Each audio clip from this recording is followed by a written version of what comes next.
La diversification alimentaire, c'est parti! Et pour commencer, nous allons évidemment parler des légumes et des fruits. La diversification alimentaire, que vous allaitez ou que vous donnez le biberon, peu importe, vous pouvez commencer à partir de 4 mois.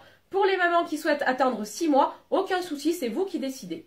La diversification alimentaire, c'est un grand changement dans la vie de bébé, mais aussi dans la vie de maman. Bébé, pourquoi? Parce qu'il aura évidemment de nouvelles textures à découvrir, de nouvelles saveurs et une nouvelle digestion également. Dans la vie de maman, parce que bébé grandit, et oui, malgré tout, ce n'est plus un tout petit nouveau-né, il grandit, il va commencer à manger.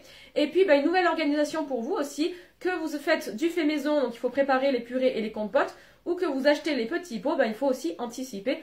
Donc, nouvelle organisation à gérer. La diversification alimentaire, on y va tranquille au niveau des quantités. Je vous conseille de commencer d'abord par les légumes, puis par les fruits un peu plus tard. Par exemple, cette semaine, vous commencez les légumes et vous incorporez les fruits que la semaine d'après pour éviter à bébé d'avoir trop d'informations d'un coup, trop de choses à digérer aussi, des légumes, des fruits en même temps. Bon, on y va tranquille, il a bu que du lait jusqu'à présent, donc tout doucement. Donc par exemple, les légumes cette semaine, vous allez commencer par 2 cuillères à café seulement, on y va tout doucement. Vous augmenterez petit à petit, par exemple, d'1 cuillère à café par semaine. Vous commencerez donc 2 cuillères à café jusqu'à 3 cuillères à soupe, soit 130 grammes pour celles qui prennent des petits pots. Donc tranquillement, de 2 cuillères à café, on augmente 1 cuillère à café par semaine et on arrive jusqu'à 3 cuillères à soupe à 6 mois. Pour les quantités suivantes, je vous en parlerai dans une prochaine vidéo.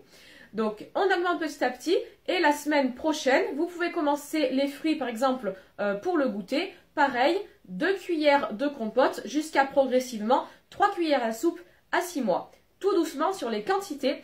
On n'oublie pas surtout de faire bien cuire les fruits et les légumes. Aucun fruit et légumes crus à cet âge-là, évidemment. On fait cuire de préférence au cuit-vapeur pour garder toutes les vitamines des légumes et des fruits. C'est toujours mieux. Vous mixez, alors pas la peine, c'est pareil, vous achetez des Nutri-Bébé et tout, c'est comme vous voulez. Mais un simple cuit-vapeur et un mixeur à soupe, ça fait très bien l'affaire. Donc pour les légumes, petit à petit, pour les fruits, petit à petit aussi, on n'incorpore pas de protéines avant 6 mois. Je vous en parle dans une prochaine vidéo également.